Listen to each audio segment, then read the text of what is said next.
The hour, 12:40. Okay.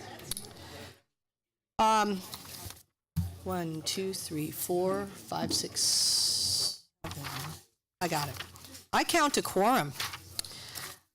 Okay, we are now going to take up item 412, the 2017 Hayward Awards, as Laura Hope steps forward. This is actually one of my favorite awards because it's honoring faculty members for their really extraordinary service.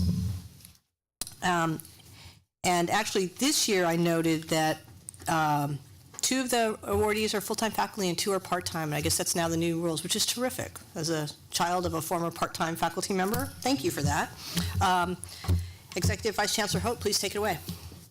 President Estolano, members of the board, thank you so much for giving us this opportunity. As you can see from the board item, the Hayward Award is prestigious and goes back to 1989. I think what also makes this award so special is that the awardees are decided by their peers for excellence in education. And so I'd like to invite my esteemed colleague, the President of the Academic Senate, Julie Bruno, to come up and tell you a little bit more about the award winners and introduce them. Thank you, Vice Chancellor Hope. It is one of the best things that I actually get to do as President of the Academic Senate as well. It's one of my favorite events of the year. So I'm very pleased to be here with you. And it is a privilege to introduce our award winners today. Before I begin, I would like to thank the Foundation for California Community Colleges for its great support of these awards. The awardees get a plaque as well as some money to help continue all the efforts that they do on their campus for their students and for their colleagues. So we're really very pleased with our partnership with the foundation. So today I'm going to give a brief introduction of the award winners, and then each winner will provide. So there is more information on your agenda item. We're going to begin with Brenda Chan. So I will ask Brenda to come and join us, please.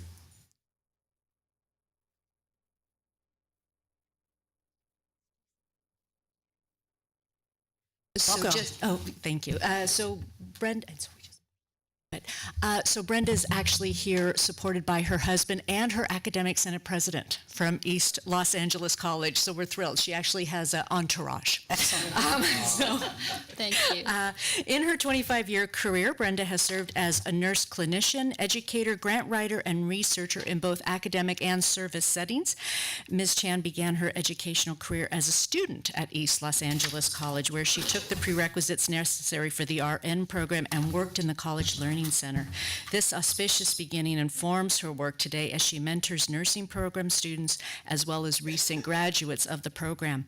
Her work has assisted over 2,000 students to achieve academic success by using student-centered teaching and learning strategies and the latest educational technologies in didactic and clinical settings. To help students advance to achieve their educational goals, Ms. Chan has evolved her instruction to overcome student equity gaps and continually seeks out resources to continue her own growth as a teacher. Her dedication to her students is evidenced by her support for annual scholarships, scholarship funds for disadvantaged students, and sponsoring students to attend professional development events. A true academic scholar with an impressive professional history, Ms. Chan's commitment to the students of California community colleges is unwavering. So please say a few words. Thank you, Julie, for the introduction. That's amazing. And I'm really, can I move this closer? Yeah. So it is with great pleasure that I'm here to get this recognition. And honestly, I'm not just receiving this award for myself. It's for all the amazing faculties from my campus, East Los Angeles College. Every community college student has a story, and I have mine too. I came to this country when I was 18. I was a foreign student, and I chose nursing to be my career. So with this AS degree in nursing, I was able to find a job as an RN at a community hospital, and I continued my education, move on, got my bachelor's and master's in nursing. And I decided to give back to the community. I like to teach. So as a teacher, I believe every student is capable of success, and it's my calling to empower them, to transform them, nurture them. So they will become nurse clinicians, researchers, educators, and administrators. with my doctoral education, my focus was in palliative care and end-of-life care. Our population is aging, and we have a lot of need in that. And I believe nurses can make a lot of improvement and also differences in improving the healthcare equity, access, and definitely quality of care. So this is kind of my goal, to educate our next generation of nurses to meet the healthcare needs of our community, the nation, and internationally, globally. So again, in closing, I'd like to thank my parents, my husband, he's at the back, and my academic president, Professor Jeff Hernandez, he's here. And definitely my department chair, Mrs. Learning Gaines, who have given me all these opportunities. And East Los Angeles College with a lot of professional development activities. Without them, I would not be the teacher that I am today. So really, absolutely appreciate this opportunity to share and the opportunity to express my gratitude and deep appreciation for this recognition. I'm truly honored. Thank you. Thank you. Julie, maybe what we'll do is we'll have everybody will come up and then we'll do photos after.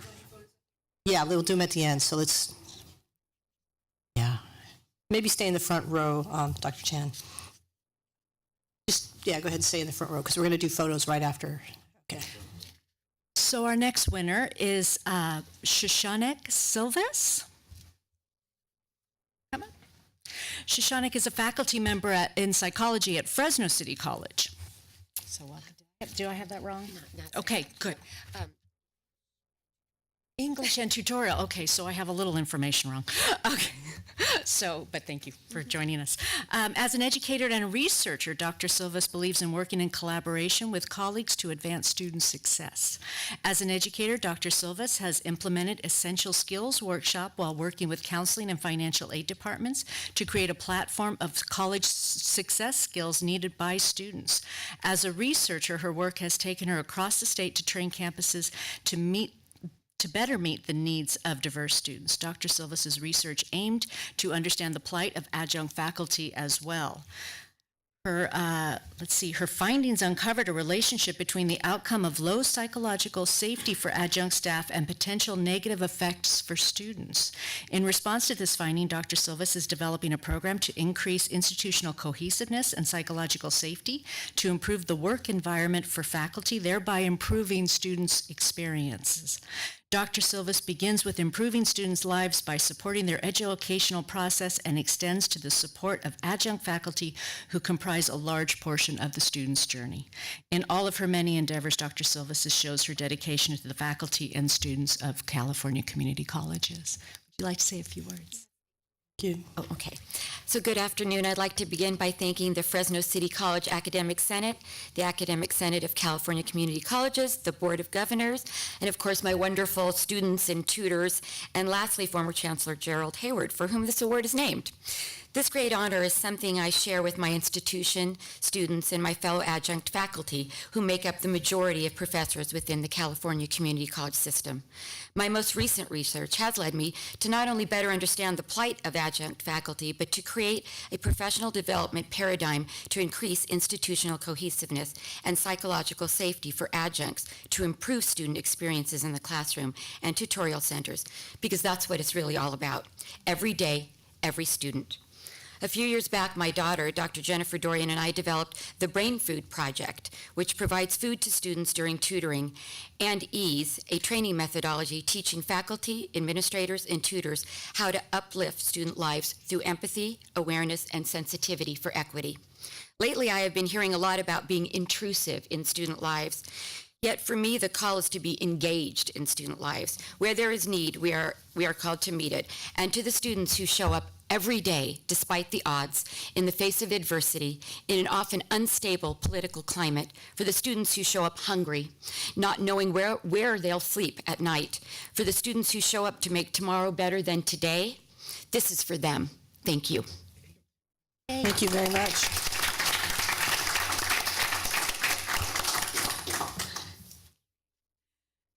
So our next award winner, you all know quite well, Adam Westman. Come on up, Adam. So of course We don't you all- usually clap when he comes in. Special circumstances. He was a little nervous about following the online college item. So, as you know, Adam Westman is an anthropology professor at Rio Hondo College. With close to 20 years of experience, Dr. Westman has dedicated his efforts not just to student success, but also to college governance and advocacy in support of students and faculty, both locally and at the state level. Dr. Westman is dedicated to students who have variety of learning needs, are ethnically diverse, economically, physically, or cognitively challenged. His passion is in cultivating the development of literacy and critical thinking skills with all of his students. Dr. Westman ensures an accessible learning environment for his students by creating extensive study guides, writing low-cost textbooks to reduce financial burdens, and even by finding financing to support classroom activities such as securing money for supplies for lab classes.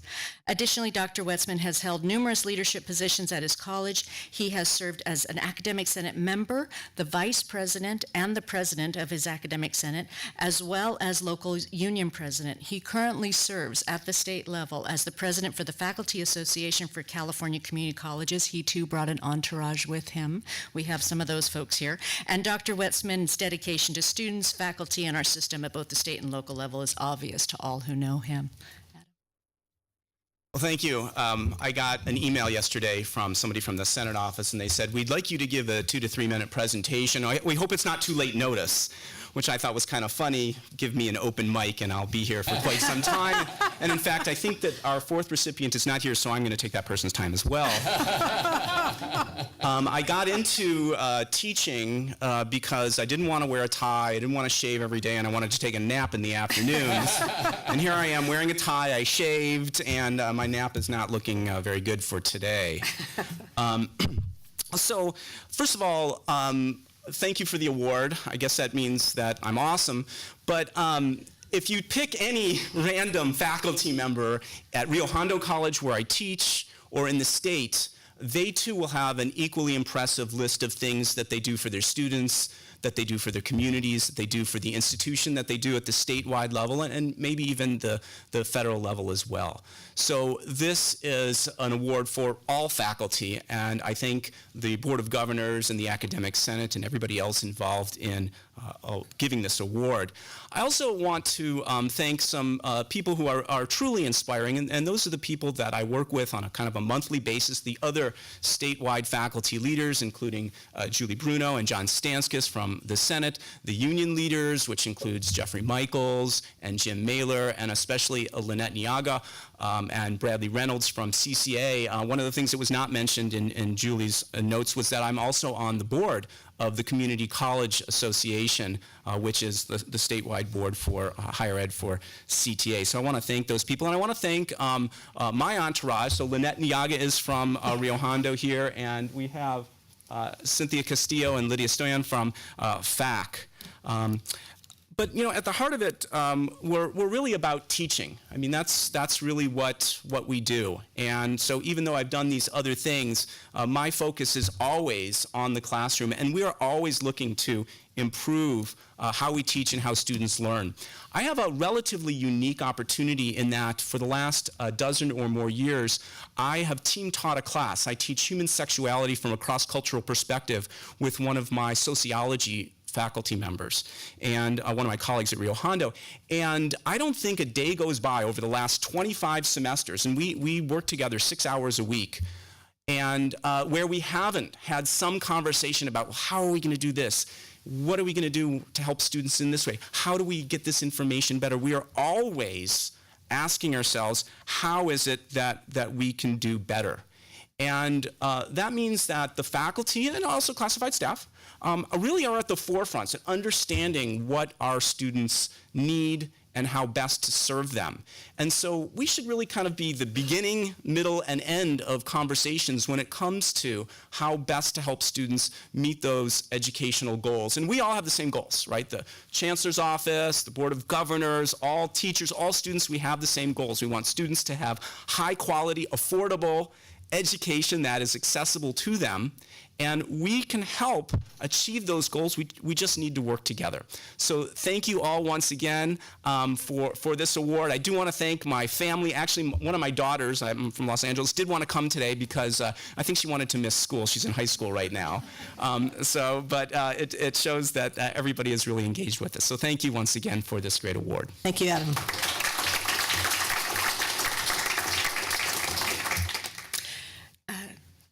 So finally, we would like to recognize Edwina Williams. Unfortunately, she missed her flight. Oh, no. And she could not get on the next one, which was the flight that her Vice President of Instruction was on, Diane Deckmeyer. So I'm going to ask Diane to come up and represent Edwina for her college. So I'll just give you her background, and then Diane can say a few words on her behalf. So Edwina Williams is a faculty member in sociology at MiraCosta College, her short tenure there has already provided lasting impacts to the college and students that she serves. As a strong advocate for equitable education, she states that her life's mission is to serve and empower students of all backgrounds through compassionate mentorship. As a single mother and a woman of color who faced challenges financially and overcame barriers to education, she is a model and mentor to the students she teaches as they embark on their own academic and career path. Her passion and dedication for career success is clear. As a true leader and advocate for change, Ms. Williams has broken out of social constructs to welcome spaces of intersectional work. She has built connections with organizations such as the Latina Leadership Network and serves as the advisor for the Emoja Community Club. Through the development and implementation of the Literacy as Knowledge Empowerment Project, Ms. Williams has initiated a global literacy program that offers youth free extended learning activities through service learning projects and paid internships for college students. Clearly an advocate for her students and education, Ms. Williams is committed to serving students, her college, and the community. I'll ask Diane to say a few words. This award meant so much to Edwina. She's an amazing associate faculty member. Our Senate president wanted to be part of this entourage, but she on Friday had surgery. She had fallen and broken her wrist.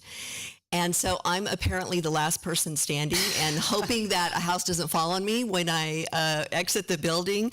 I'm so honored to be here. And Edwina sent me some words that she had planned to say during this moment.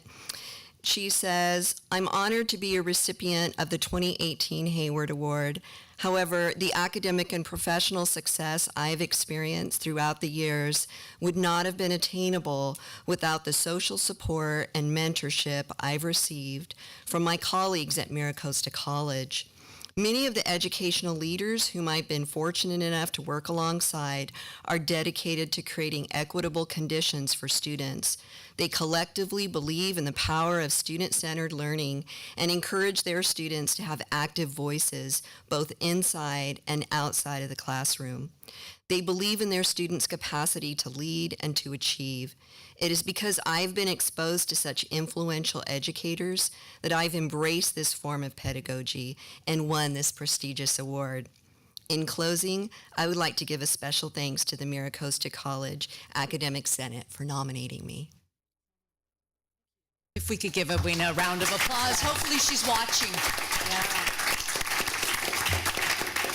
So thank you. So pictures? Yeah, let's do pictures. We'll do one at a time, and then we'll do a group photo. And Paige, you're in control.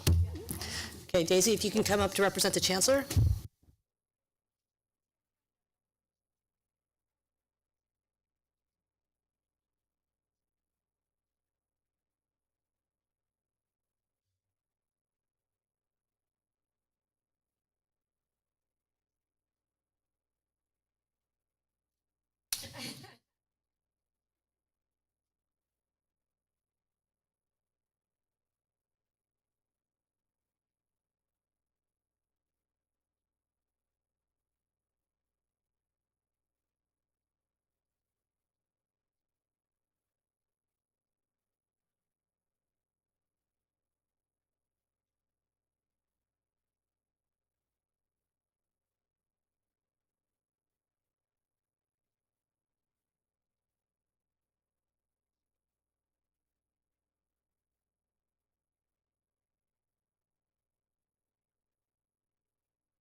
Well, you know, teaching is one thing, but the curriculum ID system, that's a whole nother thing. We're going to go next to item 4.9, Vice Chancellor Alice Perez, talk about the course identification numbering system. You won't believe this, but I actually always love these presentations. For some reason, I find this whole process fascinating, so. I believe it. I totally believe it. Good afternoon. Thank you. Good afternoon, President Estolano, and I'd like to introduce people that you know very well. John Stanskis is going to be joining me up here along with Julie Bruno, and I believe you each have a packet that they've prepared for today. It's in a folder and it's labeled CID, and they're going to be presenting today, as it says in your big book. They're going to be giving an update which the board requested on our course information and numbering and identification system, CID. And the course identification numbering system really began in 2010 and has been ongoing. It's inclusive of credit courses. It's to really aid and ease the transition intersegmentally for transfer and completion for our students. So I'm going to allow them to make their presentation. I'm just going to jump in for a second. For our new board members, you may think this is dry. This is really essential. I mean, this is. Yeah. I know you understand this, Bill, but Yeah. For Darius and Hildy, really important stuff. Super dry, but it is the essence of how it's going to work. You are They'll make it totally lively. setting us up. You guys, for because you this guys are going to be really so interesting that I'm just lowering expectations. I appreciate okay? But just for new members too, I can't stress enough, your president is speaking truthfully, but especially in light of guided pathways Yes. and everything we're doing in terms of working with the ADTs. This The associate course degree number- for it's the transfers. Associate degree for transfer. They've heard that enough. They know that now. I don't know, actually. So all those associate degrees for transfer to the CSUs. Scotty. This work is very, very relevant and very important, and it's very exciting. It won't be dry at all, I promise. Okay. So we were, John and I were talking earlier about this presentation, and although we recognize that for people who are not necessarily faculty, this can sort of be a little, detailed, shall we say. John related it to sausage making, I believe. So this is our sausage, not the legislature sausage. This is our sausage, but it is critical to the work that we do with students every day in the classroom. And it's critical to the work that we do with our intersegmental partners, and it's critical to the work that we do with our colleges, between our colleges. So we do have a PowerPoint presentation, and I'm wondering how that gets pulled up. That's not it. Yeah. Thank you, Chris.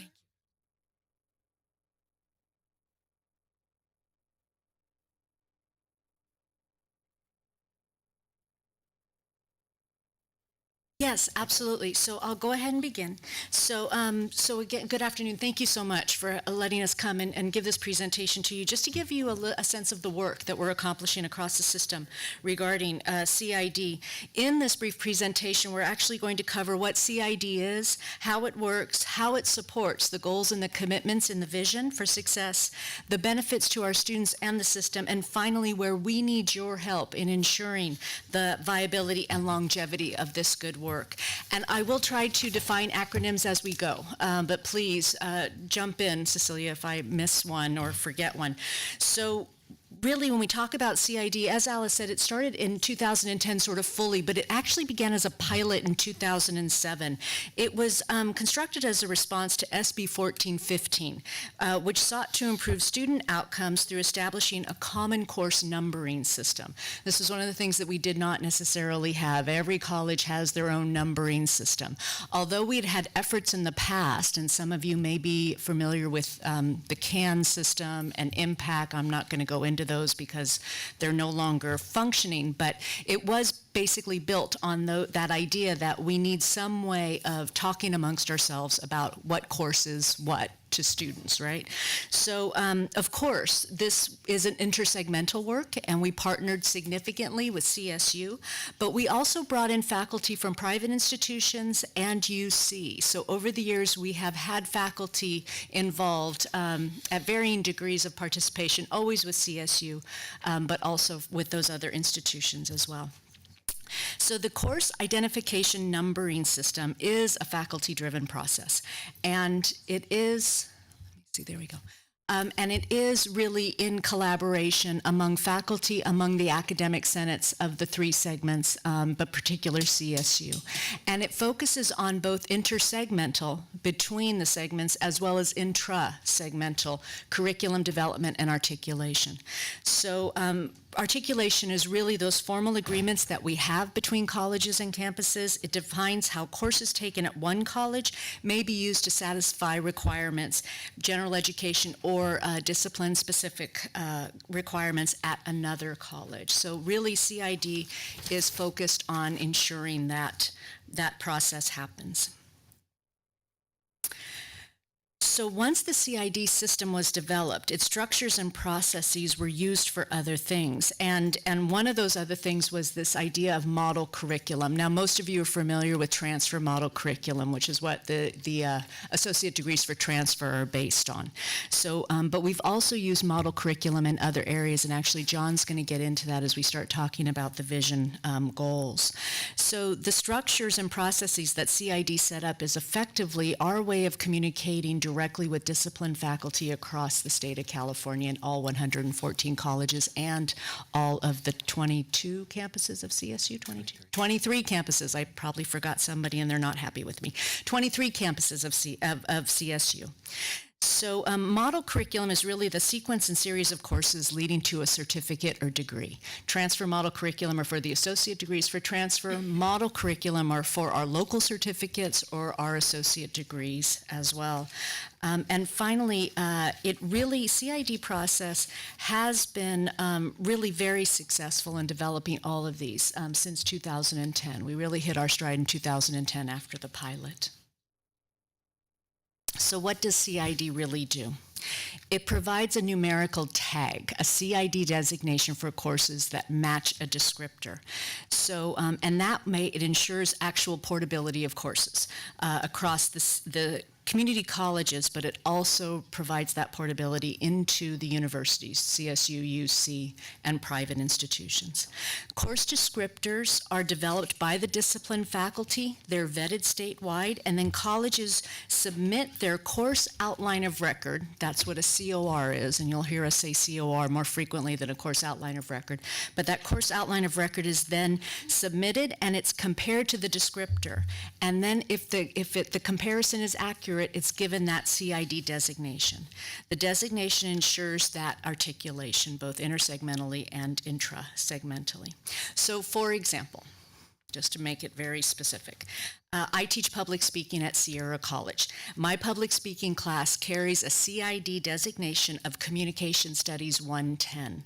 That means when a student completes my class and decides that they want to transfer to Sacramento City College and wants to finish a degree there or wants to transfer on to CSU, that public speaking course, because of that CID designation, is immediately accepted by Sac City as well as CSU Sacramento or I don't know, CSU Stanislaus, right? You can go anywhere in the state, and the transcripts reflect that those CID designations allow those students to move those courses throughout the state of California, regardless of the institution that they are attending.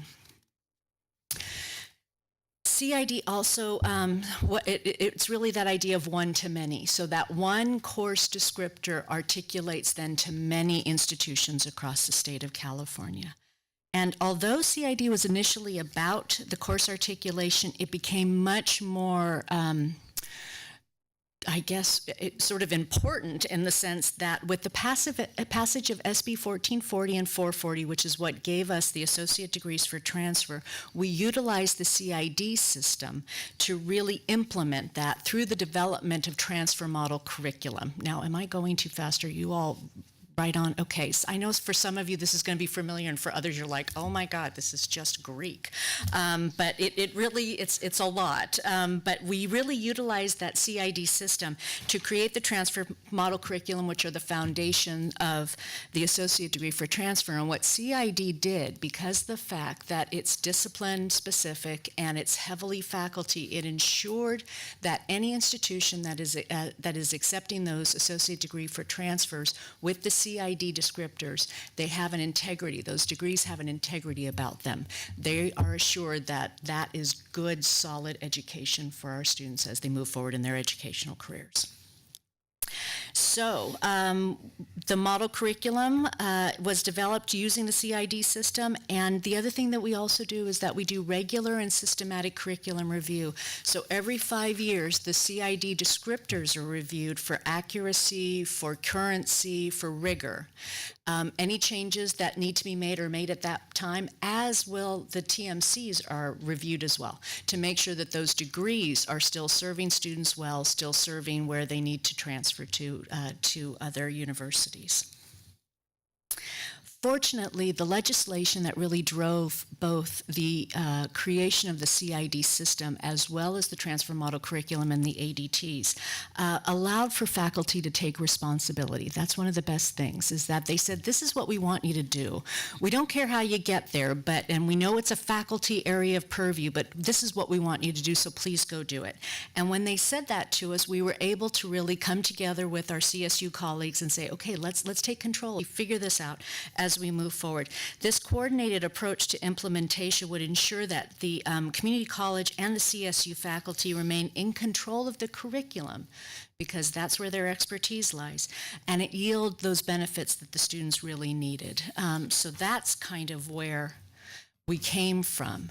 So currently, here's CID by the numbers. There are 368 CID descriptors over the disciplines that we have at our community colleges and our CSUs. That's 81 disciplines across the board. 17,962 approved courses in the CID system. So 17,962 carry CID descriptors for our students. And we have 40 transfer model curriculum that correspond to local associate degree for transfers. So that's sort of where we're at right now with the system. So John will go ahead and talk about the Vision for Success goals. So in your packet, there's a couple handouts. One of them I wanted to point out to you, first of all, is the letter that was adopted by ICAS, which is the Intersegmental Committee of Academic Senates. And so it is the UC Academic Senate, the CSU Academic Senate, and our Academic Senate, endorsing the continued use of CID and how it serves all three systems as a mechanism to improve transfer and portability. And so I just wanted to tell you that's there. They had made that before, but it was updated in December and continues to reflect that. The other two, you can follow along on the slides or on this beautiful handout here about the next couple slides, and that is, how does this process that we've been working on since 2007 align with the Vision for Success goals? Because I will tell you, when I read the Vision for Success this summer and we had conversations about it at the retreat for the board, I was thinking, oh, yes, this is how we're doing that. This is how we can scale up in different areas for that, and this is how we have a structure designed to address these. So the first one, the Vision for Success goal number 2, about improving the number of transfer. You can see the 36 transfer model curriculum by discipline. The reason that number is a little different than the previous one is there's 4 area of emphasis degrees as well that cross or span different disciplines. And those lead to associate degrees for transfer. And so you can see, as one of the metrics for the Vision for Success goal number 2, and this should look familiar because your office made this over this picture, about the number of associate degrees for transfer awarded by academic year. You can see that number continues to grow from when we started at 722 to over 38,000 now, close to the goal where we intend to be, utilizing the ADTs that are locally designed, and then approved through the CSU and community college and UC when they participate process of approving the curriculum. And I think some feedback, we talk about the partnership with CSU. 51% of the graduates at CSU start at a community college. I think that's significant, and having clear pathways laid out through the ADTs, I think has been very helpful in focusing students in reaching their goal. 29% of the UC graduates are community college, from the community colleges, but it's also important, and you can see some of the work that we continue to make improvements on, is that 48% of the UC graduates in STEM fields, so science, technology, engineering, and math, come from the community colleges.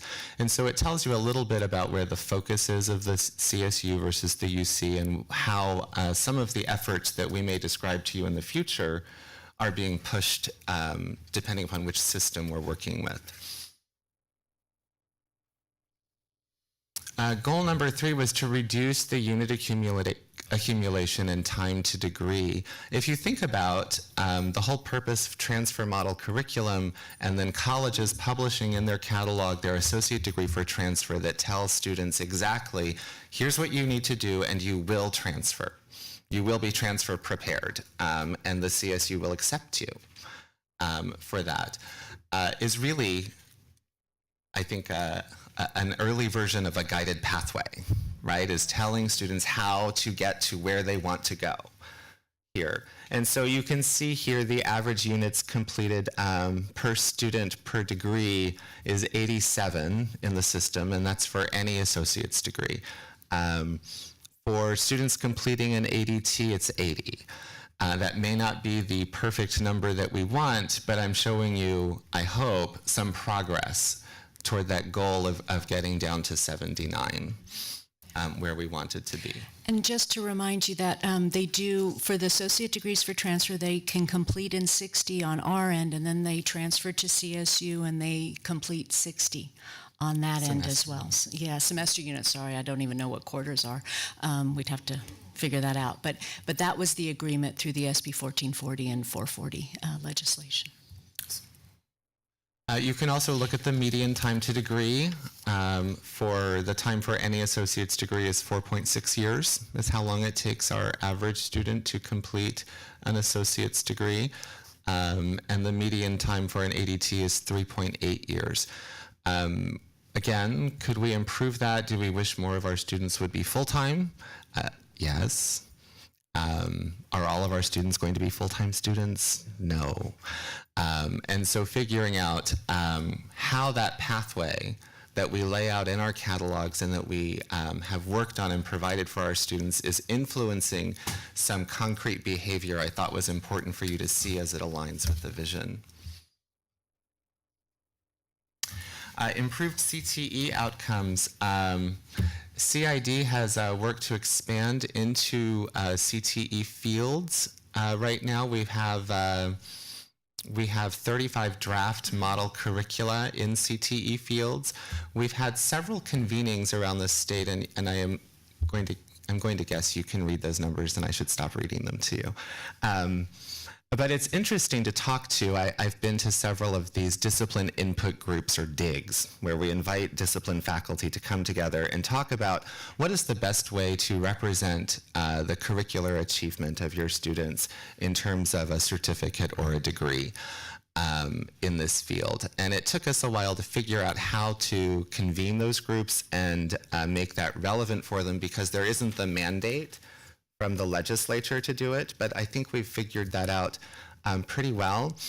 And I wanted you to know that some of those look very much like transfer model curriculum, where we list courses and they said these are definite courses everybody has to take, and here's what a descriptor would look like. They're within our system, so intra-segmental transfer from one automotive just program at one college to another automotive program at another college. That's very helpful.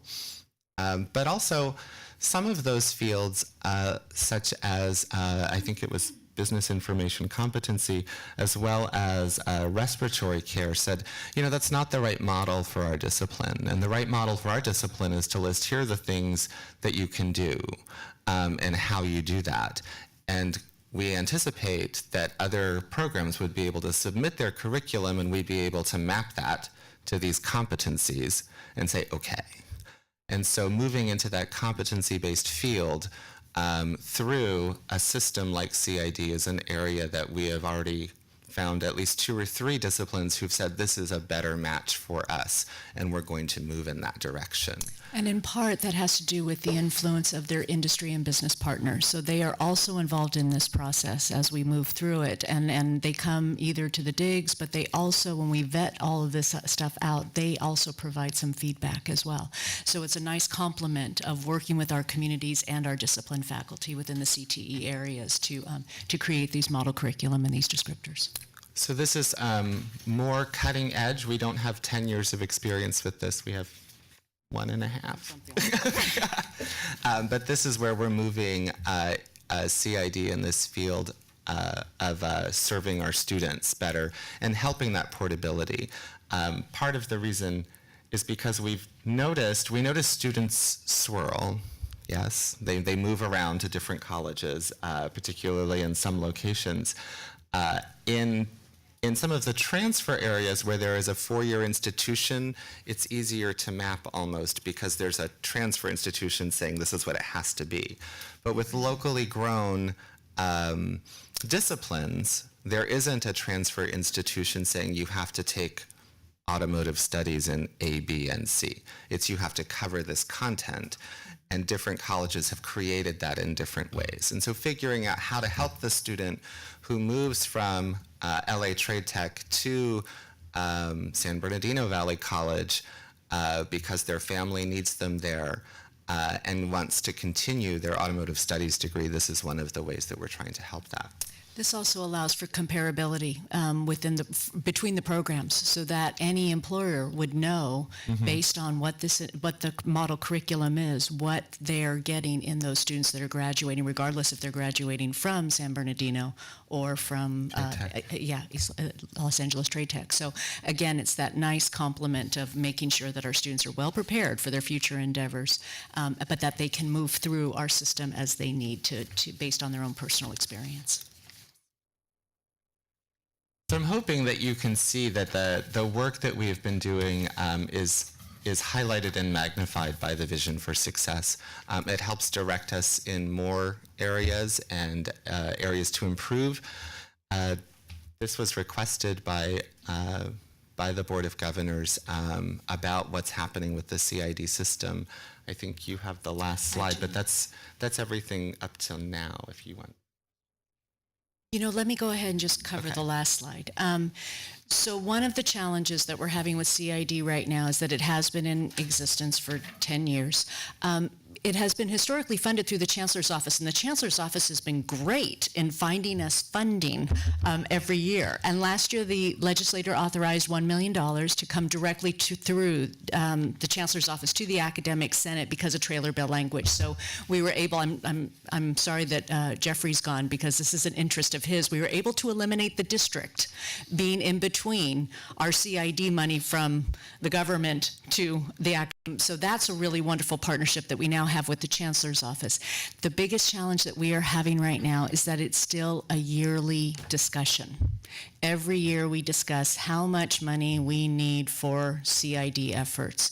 What we really need is stable, predictable funding that we know will be coming to us every year. So I think if we're looking for an ask from you, that would be our big ask. Help us to secure sustained funding for CID so that we all know and we don't have to keep going to Alice going, so can we have some money next year? So that would be really helpful. So we're happy to take questions, I believe at this point, if you have some. Alice, is there any closing remarks you want to make before we go to questions? No, I was just wanting to ask too, if in closing or during the question period, you help the board understand the timeline, for CID and how long into the future the project will be. That would just be helpful to Yeah, just sort of the milestones, you guys, because part of keeping the money flowing is showing that actually we're starting to accelerate. We've got this great system. You don't want to have a break in the action because we're making. So I think there's two things that we have to be aware of when we're talking about CID. First of all, it's the continuing work that we are doing with CTE. That has been something that we have been ramping up, and we are in the second year of that, I believe. So that's our big growth area. So we've got that piece.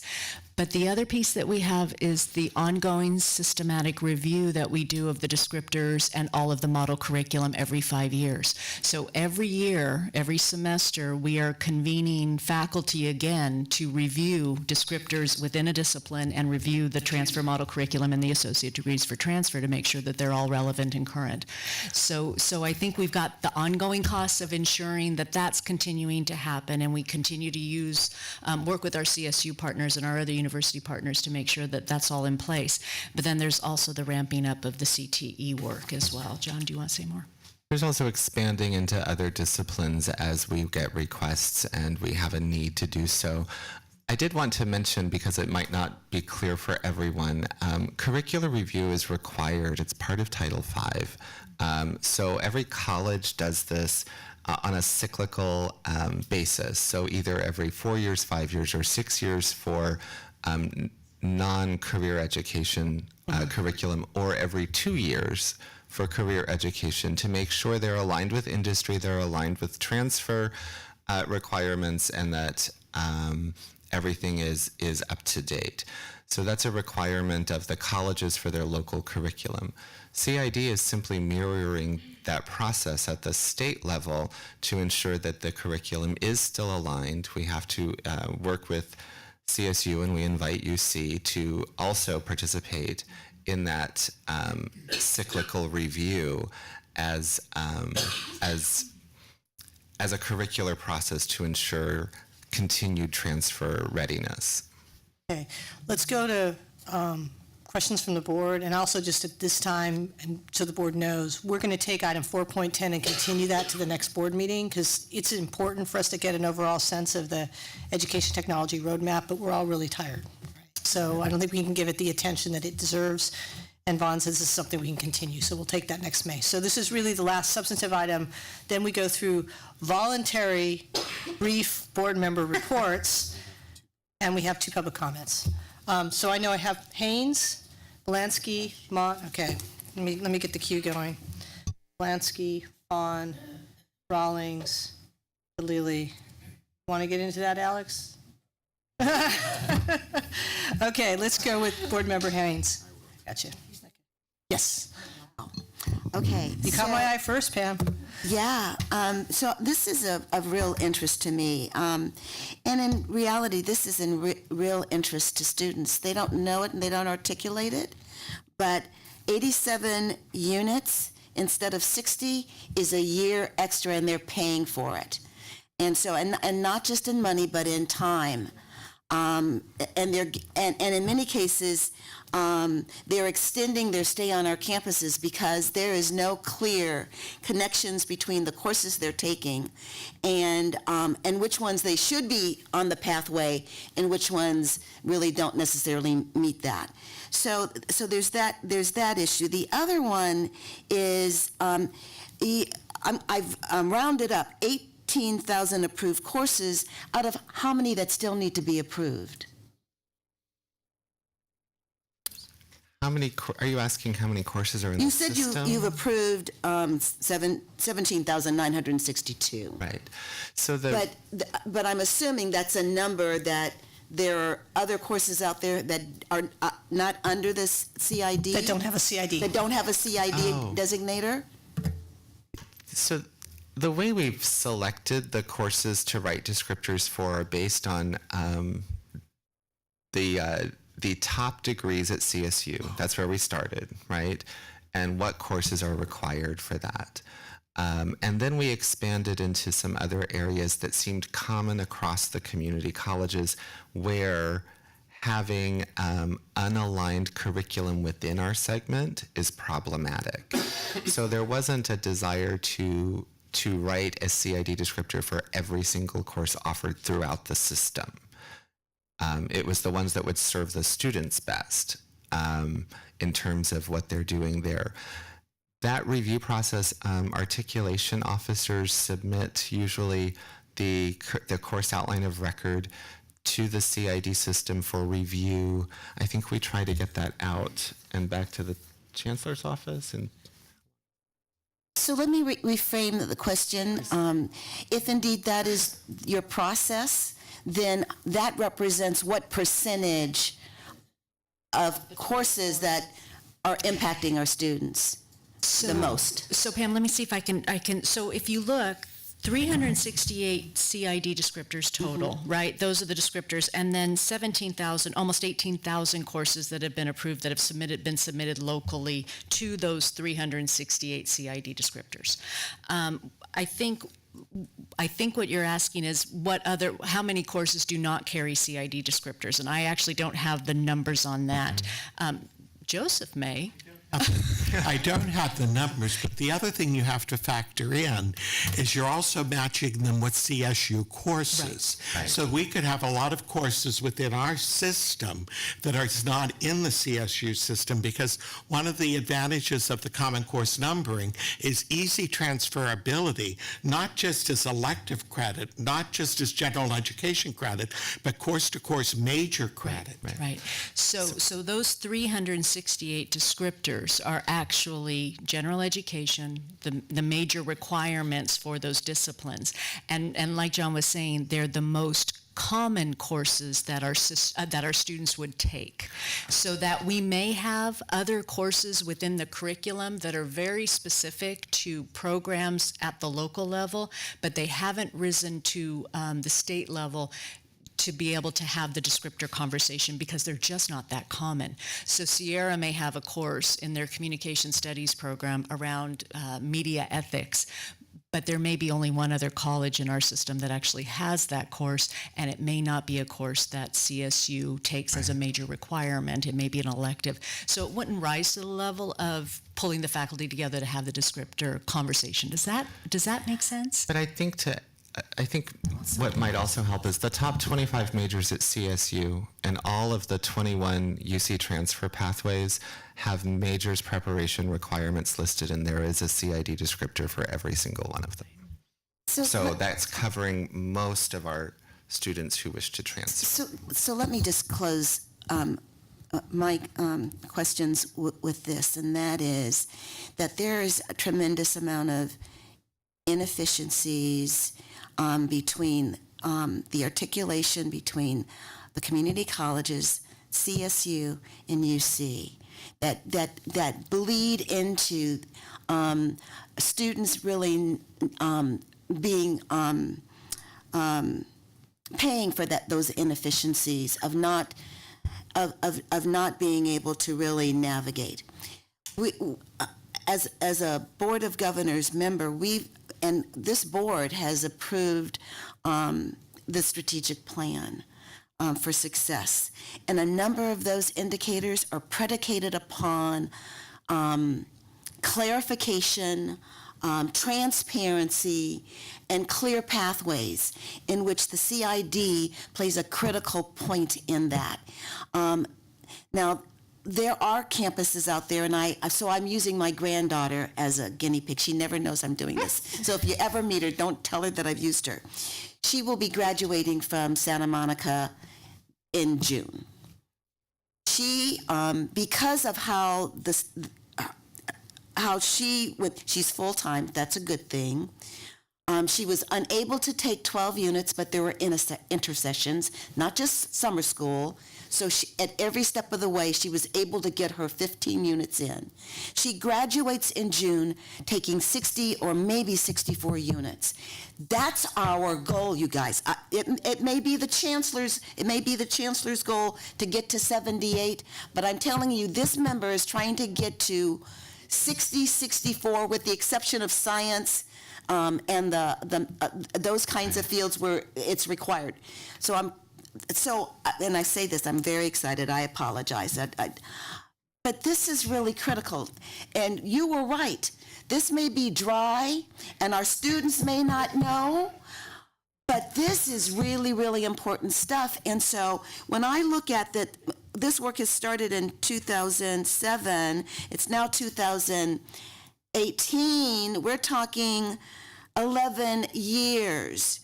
And we all have to do a better job in narrowing how long it's taking us to navigate something so critical to the system. Should I? John, brief response, because I've got a queue of about 7 people, but go ahead, brief response. So I think CID, the point of that was that CID is designed through the creation of transfer model curricula to provide that pathway to students that in most cases is 60 units. That guides campus discussion about when and how to offer those courses because they're part of the degree requirements that we publish in the catalog because there's the requirement to make the ADT, Associate Degree for Transfer, for the TMC. And so I think this is providing the pathway and the structure around which the colleges now, with the direction from the board, hopefully, are moving toward that target. And with the guided pathways conversation, right, as we discuss what it's best for students regarding their general education requirements. So combining that with the ADTs, strong pathways for students. Mm-hmm. Board Member Belansky, followed by Board Member Fawn. I'm going to ask a question and make a comment in keeping with the guided pathways. Who is the current person that's like the lead or the coordinator for CID? Amanda Paskey is our current CID coordinator. Say the name again. Amanda Paskey. One of last year's Hayward Award winners. Yes. She's at my campus if you're interested, Joe. She's at your campus? Yes. Watch out, Amanda. I wanted to say, because I was going to do one piece of this in my board report, but I think we need to focus on the guided pathways because what we've discovered is because students have a hard time of trying to determine what their major is going to be, they take all these extra courses because they don't know what I want to major in. But with the guided pathways and meta majors and areas of interest and getting a student focused not on one major, but what area are you interested in? And the trainings that have been going on that the State Chancellor's Office has been offering have been really great. And we just need to get more people involved in that process to have a better sense of what this objective of guided pathways is to help students, and it will reduce. Because once you have a student that says, I want to be a nurse, well, immediately then they've got a clear pathway. They don't need to be experimenting with courses. Board Member Fawn, followed by Board Member Rawlings. Mine is real quick. I appreciate and applaud you, John and Julie, for coming up with the PowerPoint slides in which you embed or integrate the CID stuff into the goals of the strategic vision. I thought that was good. A quick question I have is, as we develop new courses, my understanding currently is that those courses have to be, and I alluded to this yesterday, those courses then will have to get the blessing of the CSU, if you will, in order for them to be transferable. So with the CID process, so long as the contents are similar, the course that we're offering to that of the CSU, can we somehow figure out a way to bypass that blessing by the CSU to get it transferable? So course-to-course articulation does still occur from the colleges to the CSU absent CID. It's really difficult because then you have to match to 23 CSUs, all separate. Using CID, we bring in discipline experts from around the state, from CSU as well as the community college, to hash out those things first, and then vet the descriptor throughout the state. And then there are community college discipline experts, CSU discipline experts, and UC is invited to participate in the review of those course outlines of record, so that there is that conversation from all viewpoints about, does this match the CID descriptor that was agreed upon by all of the community college and CSU faculty together from the discipline. So I don't know that you can just skip CSU unless the student doesn't want to go there. I'm like, But one of the good things is happening is that we have articulation officers from CSU that are saying, okay, if you meet the public speaking 110 CID descriptor, wherever that happens in all 114 colleges, we will accept that, right, as our requirement. So that CID actually facilitates that conversation so that you don't necessarily have to have it with all 23 CSU campuses. So in other words, then the new course can just immediately subject itself to the CID process and rather than the articulation process. Exactly. That's the point I'm driving at. Thank you. Okay, Board Member Rawlings, Board Member DeLilly, Vice President Epstein. So I think a lot of the questions I had were answered and got answers.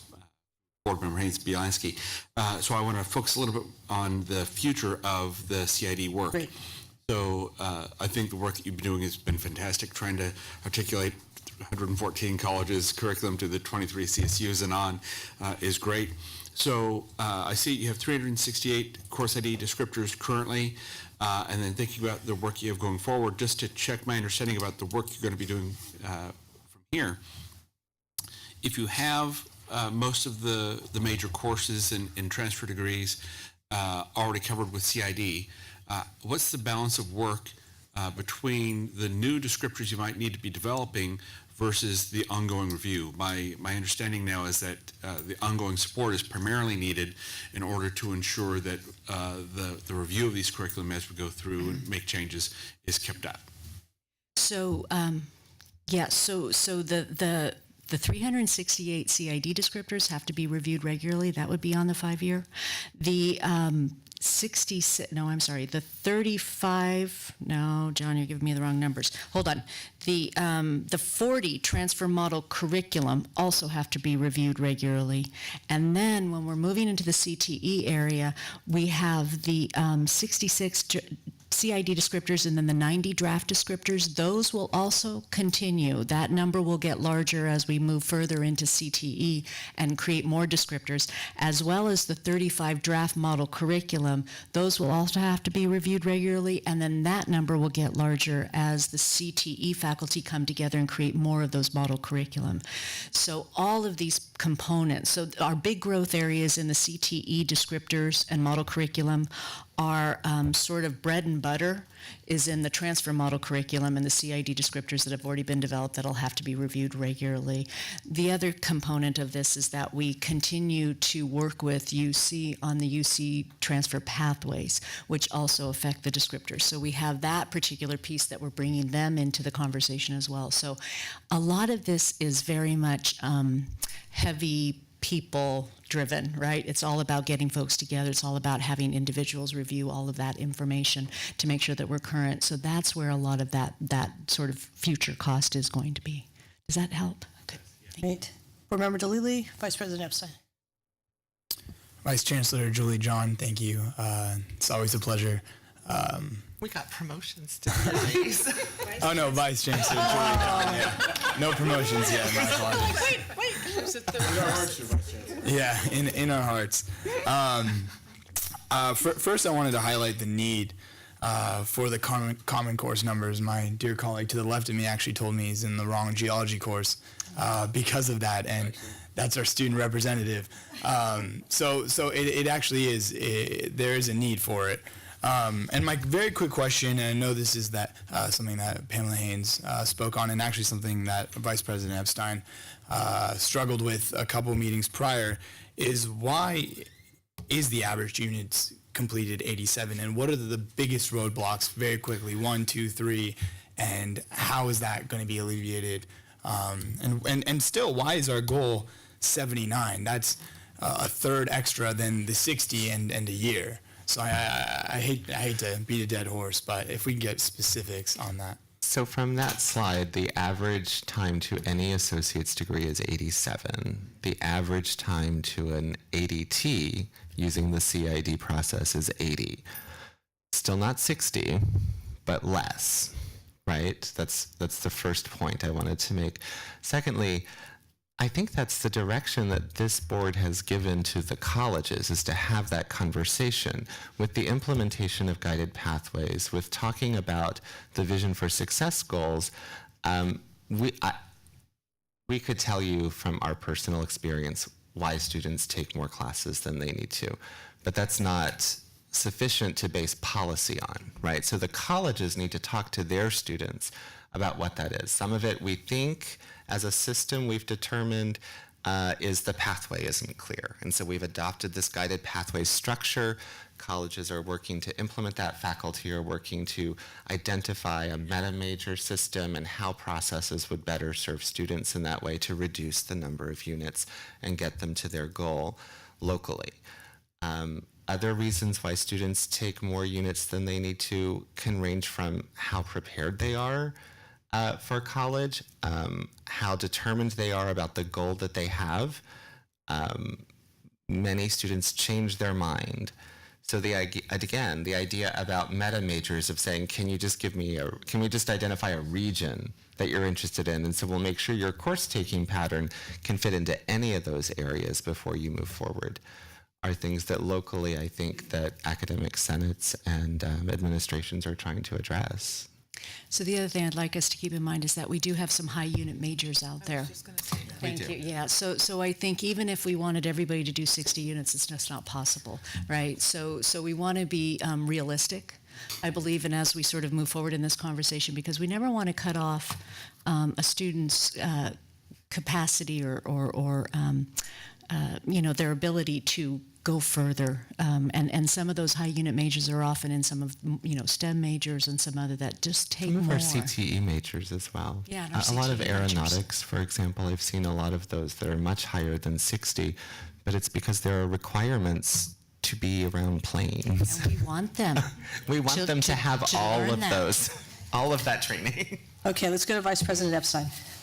Hi, I appreciate all this. I know it's very complicated and that there's, a lot of work done over 11 years. I'm kind of channeling Member Haynes' kind of sense of urgency here, but without her deeper understanding of how this all works as someone from an outsider. And, in a non-academic setting, having spent 11 years to kind of make course offerings consistent so that students can get degrees would seem like an enormous amount of time already. And the fact that this is still kind of a long way from being done. Your presentation didn't have kind of a specific goal or a specific timeline. I think we really need to see that. And I think it should be a short timeline. You also talked, you've talked a lot about ADTs, but at the beginning you talked about intra-segmental versus inter-segmental. It seems to me like we ought to clean up the intra-segmental as well, so that students can go from one community college to another and still get a 2-year degree. Isn't that what that's about? I'm not sure where we are on that score. The other thing is, as I've traveled around to the colleges and even in the legislative hearing this morning, the colleges that I visited frequently say this, the slow pace of the CID is really hurting their ability to implement guided pathways. There was at this legislative hearing this morning, one of the members of the legislature made a similar comment. It just seems to me like there needs to be a rocket sense of urgency around this, and if it requires more resources, I'd like to see a budget for what those resources go to. I mean, and I know there's a process, and there's there's a lot of people involved, but maybe there could be sort of more rigid deadlines, more maybe less kind of. Not to use the word esoteric, dialogue about this, but to get, a more focused, get it done attitude. But I just think that there needs to be, a greater sense of getting this done, because it's so critical to everything we're trying to do. And it seems like so many people are affected by it, and people out in the real world are feeling it. So anyhow, I know I might not be the most realistic person in the world when it comes to this, but I think people in other disciplines would probably find this, a really, really lengthy period of time for a project that should be achievable a little quicker.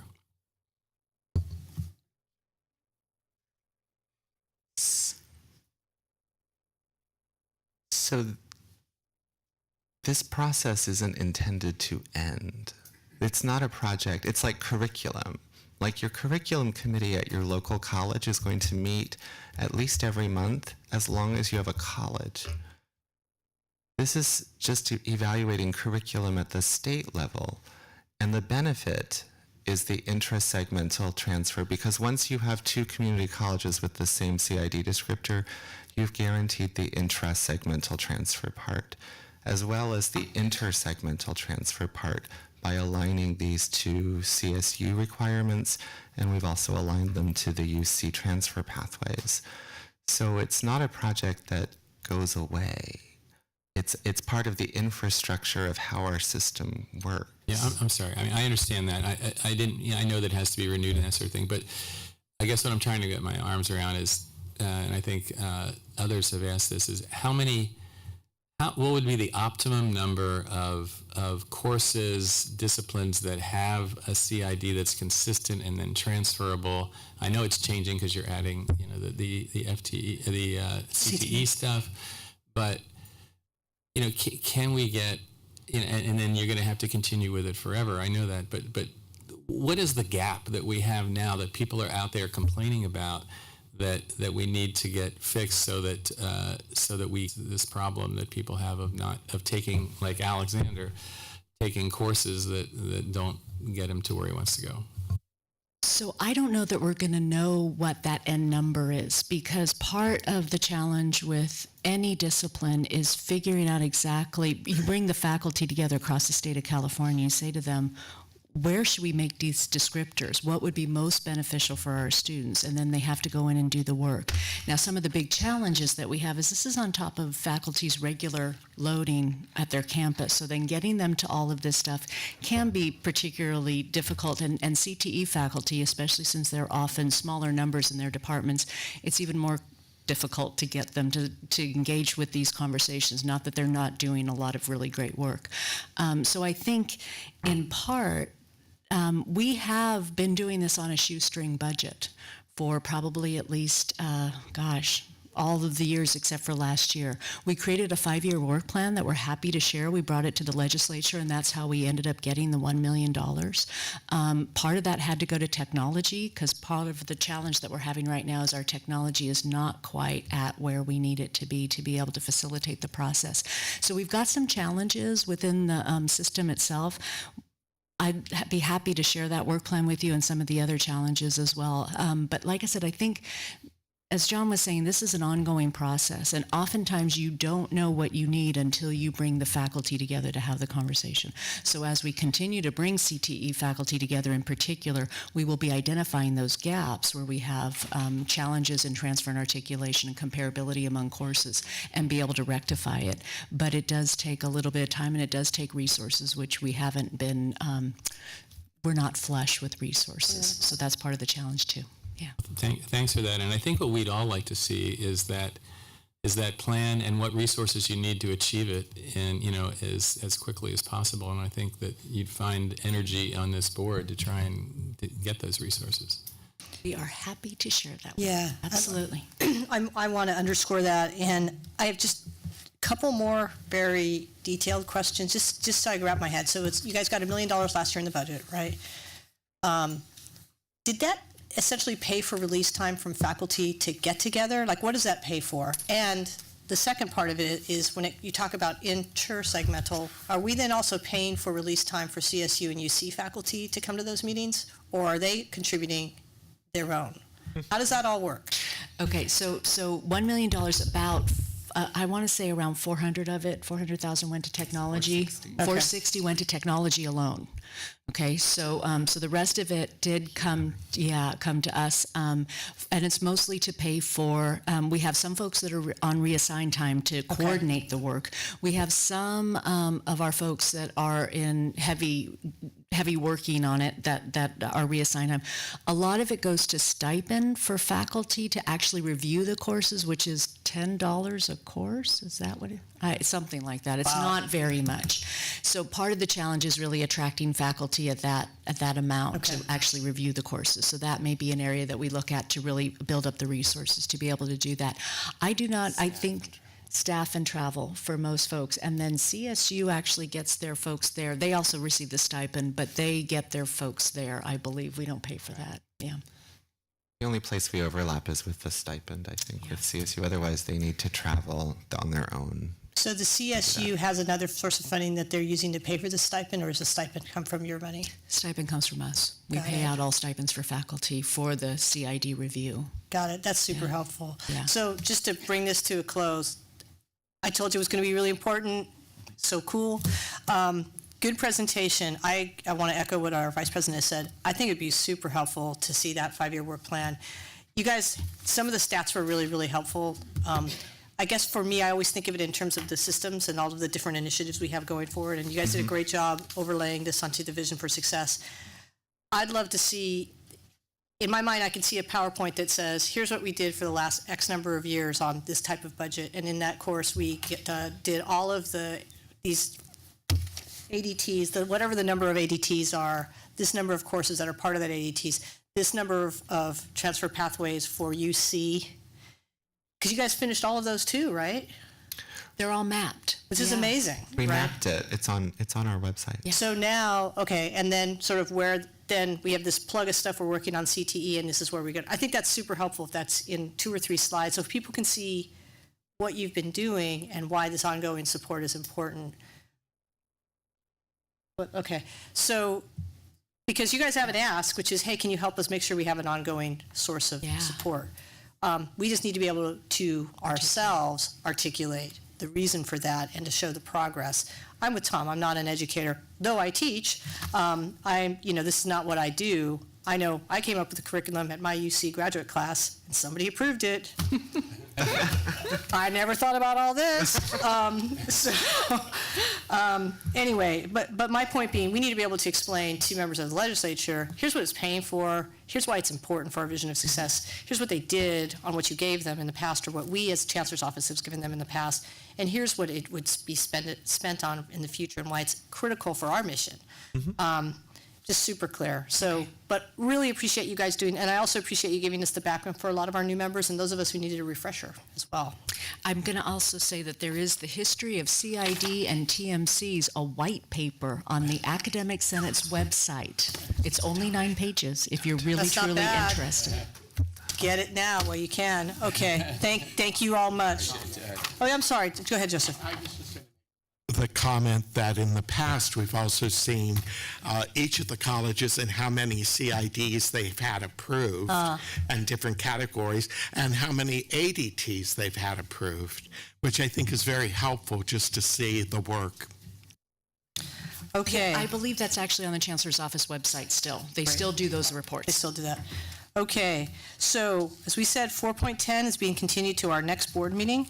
That takes us from 4:13, board member reports, and then we also have public comment. I know we have at least 2. So board member reports, we'll start to the right. Connie, is there anything you'd like to report? Don't feel obligated. Actually, let's do this. You guys tell me if you want to be in the queue. Okay, Walensky, Haynes, everybody except for Connie and okay, so let's just start with Connie. Let's go, Connie. You go. We've missed you. How are you feeling? You hanging in there? Thank you. Okay.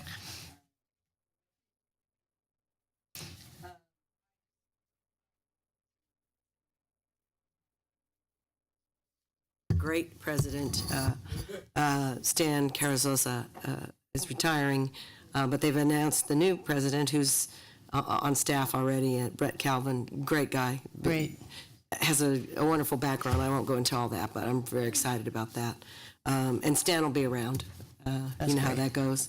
I also had an opportunity. I was invited by the African American News and Publishers Group to it as a board member to attend their Trailblazer Awards in 2018. I had a really great conversation with them about, asking me about outreach and how are we outreaching to all students. They were aware of some, so it's a conversation we can have later, but I was honored that they invited me, and there's always good work to be done, so I'll be talking to you and the Chancellor about that later. Thank you. Board Member Aguinaldo, is there anything you'd like to announce? Nothing except thank you for the warm welcome, and so far I've had a wonderful experience in the first 2 days of board meetings. It has not been turgid at all, so it's been quite enjoyable, and I'm looking forward to our monthly or semi-monthly work. Great, thank you. Welcome. Board Member Haynes. I'll keep this very short. Board Member Epstein and I are on the AB 705 implementation advisory committee. So I just wanted to just give some highlights of where we are. There is a proposed initial guidance language. It's being formalized and should go out this week to the entire field. It has been broken up into the first one being being English. There will be a following one in math. It felt like too much of a lift to put all of that into one, and too much time, and folks need to know in the field sort of what's going on. So with that in mind, there was some discussion about ESL and how that fits, and so that's been pulled out as a subcommittee to make certain that we're addressing very specially those particular groups on our campuses. There was a lot of discussion around what does 1 year mean? Because there was the sense that maybe you could tag on some kind of way, some remediation before. I think we've put that to rest with 1 year means 1 year, especially where the student starts, and that what that ultimately means is that the great majority of our students will be going into that first year without remediation. There's also the recognition that there is going to be an immediate need for more courses having to do with math and English, but in particular we're talking about English right now, and that there's going to have to be stood up a lot of resources around those particular students. The other piece was to allow students to self-report, given that they're coming from high school where their grades may not be following that quickly, and they need to be placed. And so CCC Apply will be used as that particular mechanism for them to self-report. And students do self-report even, not just accurately, they under-report because of fear of not being successful. And then finally, there is a need to, in recognition of that our assessments have not been predictive of success, and that all of the research, and this has been grounded in research, and I'll end with this has been grounded in research, and there's a diagram, and even those students that are coming to us with a 1.9 average, if they were given nothing in terms of resources, would still exceed what they would, I'm not saying this right. 1.9 is less than a 2.0. Given no resources at all, they would succeed in a college level English or math course at higher levels than if they were given remediation. 11% who are given remediation, at least 1 or 2 semesters of remediation at that grade point average, will get into a college level. 11%. Okay, 11%. Without that, about 23 to 24%. So we've been doing it sort of all wrong, and it's counterintuitive. We've just got to follow some of this research and expect that our students will do well. We've seen that in some of the The things that we've done, the models that we've seen, Cuyamaca is a perfect example of that. We need to do more of that. And I'll end with Let me that. just say, I want to thank both Board Member Haynes and Vice President Epstein for serving on that committee. I understand it has been quite labor-intensive and time-intensive, so I really appreciate your service. I'm sure you didn't know what you were signing up for when we assigned you. So thank you. Turgid indeed. Board Member Belansky. I just wanted to say publicly again that I consider it, I'm grateful that I continue on the California Workforce Pathways Joint Advisory Committee. And Member Haynes is there. She's the vice president, as well as Member Shaw. We've been working on guiding principles. The whole session last Friday was the facilitation of working through the language and the specificity, and we will be moving on to developing a state plan for the use of Perkins funding. Vice President Epstein. I just wanted to quickly thank, I visited 2 colleges this month, wanted to thank the folks at Santa Rosa Junior College and at Contra Costa College for treating me well. I do plan to go to the Academic Senate plenary, where I'm sure I'm going to get an earful on CID in a couple of weeks. Julie wasn't listening.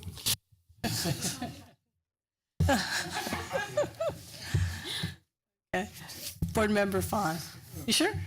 Okay. Board Member Dalili. First, I wanted to thank Nancy Sumner and Danny Hawkins for their service on the board. It was a pleasure getting to know them, and their contributions were very valuable to me in my first year on the board. And with that same note, I'd like to welcome the new members to the board. Because I wasn't here last meeting, I'd like to report that me and President Estolano actually were able to visit my former community college campus, El Camino, and I think we both very much enjoyed seeing their food pantry. And Board Member Walker Griffin was with. Oh my goodness, you're right. Yeah. Oh yeah, he was with us. Yeah, you're right. Did you enjoy seeing the food pantry? Yes. There you go. So I think we all enjoyed seeing the food pantry, and it was incredibly relevant as we received the presentation yesterday. So it was heartwarming to see that the dollars are very much in action and very much helping some of the students. Me and Alexander Walker Griffin have been attending region meetings with SSCCC, so I would just like to thank, on behalf of both of us, all the regions for hosting us. Most recently was Saturday, and we were at Lena College for Region 3. So thank you to all those students who are dedicating so much of their time to advocacy. Myself and Alexander Walker Griffin also earlier this month were meeting with Al Muratsuchi in his Torrance office, and his staff and myself and Mr. Griffin were able to discuss internship opportunities for California community college students and sort of the disparity in UC, CSU students and ourselves. And I was able to have a great conversation with President Estolano on how employers in her experience and in mine are very much happy with the performance of California community college students in their internships. So I think it's really important to highlight the success that our students have in their internships and to continue to promote that, because work experience is just so valuable. Lastly, just as a couple of shout outs, so to say, DACA students, please continue to reapply. Yeah. I think it's important to continue to highlight that very important issue. And lastly, on March 14th, there was a national school walkout. UCs, CSUs, community colleges, high schools.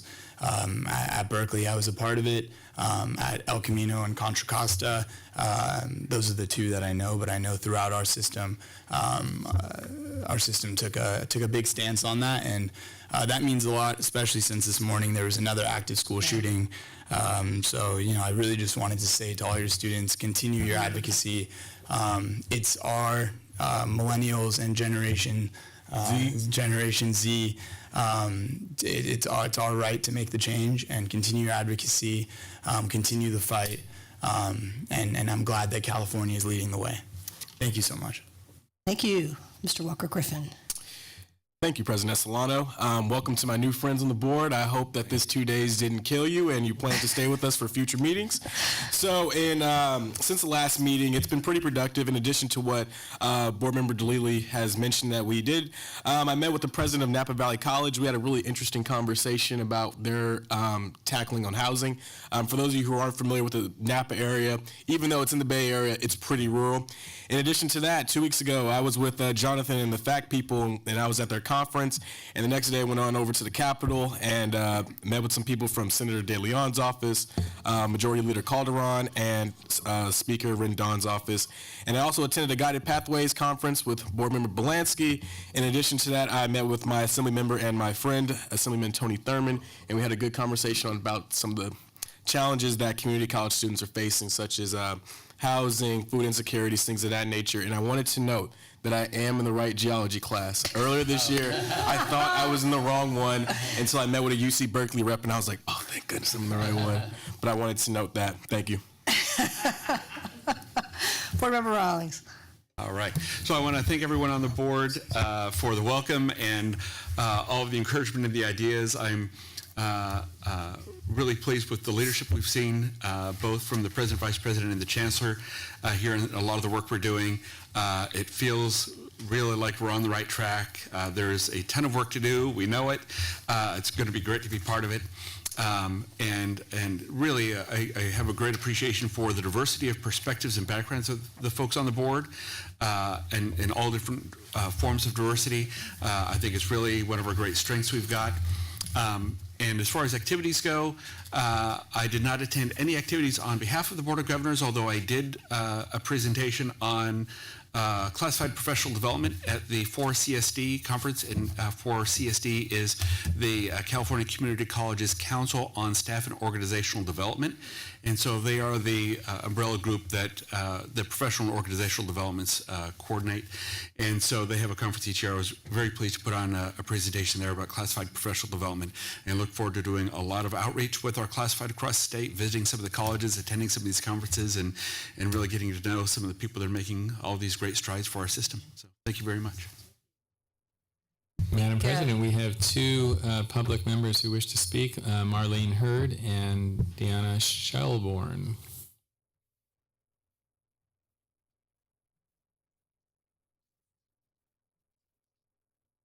And if you can both come forward, and our third member of the... And our third is Julie Bruno. Come on down. Please join us. Yeah. Just go ahead and sit up front. Okay, so hello, my name is Deanna Shelbourne. I am a California Community College student. I'm also a representative of COF, its campuses Organized and United for Good Health, and I'm also the vice president of the Black Caucus of the California Community Colleges. We advocate for students of color. So I'm here to talk about the smoking and tobacco issue on campuses. You guys heard statements from Beth Hoffman yesterday, and I just want to read one where it says, student success is dependent on student health. In order to enroll and persist and graduate, students must remain healthy and free from disease. In 2012, I am a previous smoker. My lungs failed. I had to drop out of all my classes because of this. I was on oxygen and all of the above, among many other things. I persevered through that, and I came back to school. It was a hard challenge for me because I had to face secondhand smoke, not just the secondhand smoke out of the cigarettes, but also on clothing. At times I had to drop out of classes because I couldn't take the smell. One instance, I was at a student senate, GA, General Assembly, and I was exposed to secondhand smoke out of the conference that we were at. I was pretty much hospitalized in an ICU for 2 weeks just from that exposure. I do have straws. It's just an example of what I have to deal with. You don't have to do it now, but at some point, if you take that straw, just open it and put it in your mouth and try to breathe out of it. Then that's how I kind of feel. When I'm exposed to cigarette smoke and secondhand smoke, if you take your mouth and press down on the straw and try to breathe out of it, that's how I feel when I breathe. And really sends you into like distress. So I'm here to say please, and my ask is that the Chancellor's office take action to catch up with the other college systems, the CSU and UC systems, and helping with all community colleges becoming 100% smoke and tobacco free. Thank you so much. Thank you. Yes, Ms. Hurd. You got it. Okay. Good afternoon. I'm Marlene Hurd, and I just don't want you to know I have a vocal cord disability, so I'm going to try to speak as clearly as I can. I'm representing Merritt College. I'm also a former student trustee for Peralta Community College District at Merritt College of Alameda, Lena, and Berkeley City College. I am here to thank Board Member Belinsky.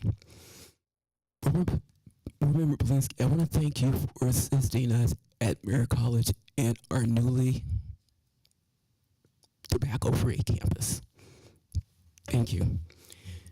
So, and what I wanted to say is, just as Deanna just said, I serve on the campuses organized United Cough.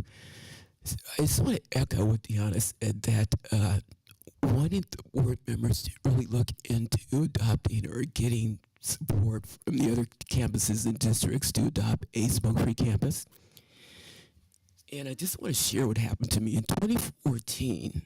I was walking from class, and I walked into a cloud of smoke where students were vaping on campus. And what the vape smoke did to me, breathing the vape smoke in, I got lightheaded. I felt like I was going to faint, and it did something to my heart. I felt like I was going to have a heart attack. And so once all that cleared away, I kind of went, oh, wow, what happened here? I need to do something. That's when I started the Merritt College Tobacconist Club. From starting the club, we were working with our campus president, our chancellor, and our classified senate, academic senate, our student government, and students on campus to help us adopt a smoke-free campus. I just want to let you know that it took 3 years to do that.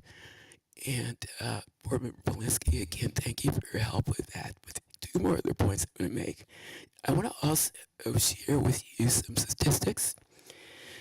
In the health consequences of smoking, 50 years of progress, a report of the Surgeon General noted most of the 20 smoking-related deaths since 1964 have been adults with a history of smoking.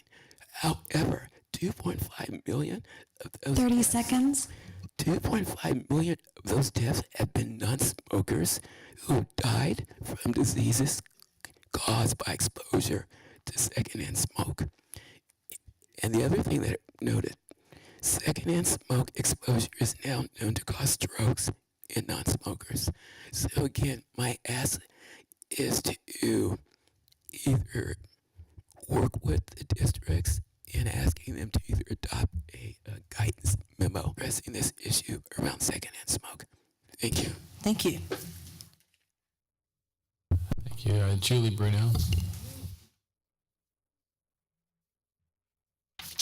Good afternoon. Just very quickly, you are all welcome to come to our plenary session. It is April 12th through the 14th in San Mateo Marriott. And please just send me an email if you're interested in attending. We'd love to have you.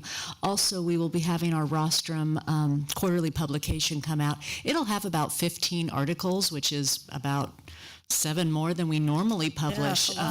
So there will be lots to read and discuss, and I'll make sure that all of you get a copy of that as well. So please come to plenary. We would love to have you. I know we have Tom.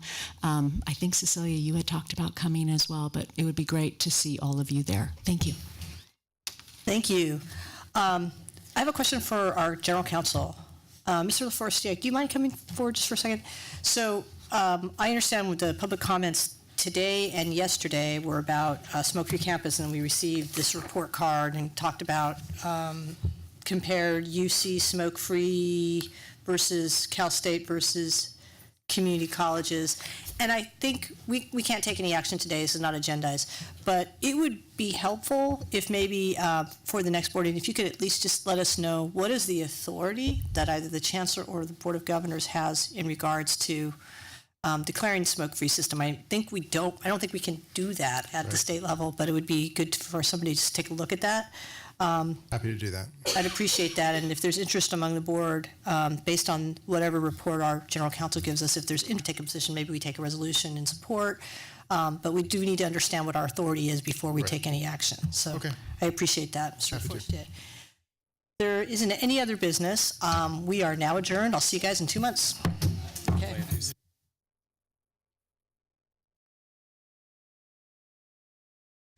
There isn't any other business. We are now adjourned. I'll see you guys in 2 months.